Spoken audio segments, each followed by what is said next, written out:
எனக்கெல்லாம் வந்து மாற்றுத்திறனாலே பிறந்தா ஒரு 30 வயசுக்குள்ள செத்து போயிடணும் மேடம். அதுக்கு மேல இருக்கவே கூடாது. இங்க பாருங்க, இப்ப கொஞ்ச நேரம் உட்காந்துட்டு என்னால நடந்து போக முடியாது. ஒரு கைய முட்டில ஒரு இந்த ஒரு கையில குடம் தூக்கி தூக்கி தான் மேடம் எனக்கு இந்த பக்கம் பெல்ட் போட சொன்னாங்க மேடம்.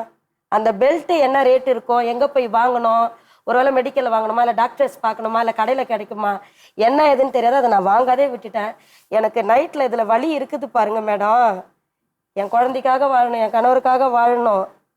நான் இல்லைன்னா அவங்களுக்கு ஒரு டம்ளர் தண்ணி கொடுக்க ஆள் இல்லை மேடம். உண்மையிலே சொல்றேன். நான் பிச்சை எடுத்து கூட கொண்டு வந்து கொடுத்துருவேன். நிறைய பெண்கள் சொல்றது வார்த்தை தான், நிறைய தாய்மார்கள் ஃபீல் பண்ணுறது தான். இவங்க ஒரு மாற்றுத்திறனாளி அப்படி இல்லைன்னா கூட நிறைய அம்மாக்கள் வந்து பசங்க நம்ம கூட வந்து டைம் ஸ்பெண்ட் பண்ணறதில்ல, ஒன்றுலன்னா வேலை பண்ணுறாங்க, இல்லைன்னா ஃப்ரெண்ட்ஸோட வெளியே சுற்றுறாங்க, இல்லைன்னா வந்து ஃபோனில் உட்காந்துடுறாங்க. இதுதான் நிறைய பேர் சொல்கிறாங்க. நீங்கள் சொல்கிற மாதிரி இந்த ஒரு 40 வயசு 45 வயசுக்கு மேலே எல்லாருக்குமே உடம்பு வலி, முட்டு வலி, கால் வலி எல்லாம் வந்துடுது. அப்போ நம்ம பசங்களோட ஹெல்ப் கேட்போம். அப்போ அவங்க சின்ன வயசு, அவங்களோட மைண்ட் செட் வேறையா இருக்கும். இது எல்லார் வீட்டில் இருக்கிறது பிரச்சனை. ஆனால் உங்கள் வீட்டில் ஏன் இது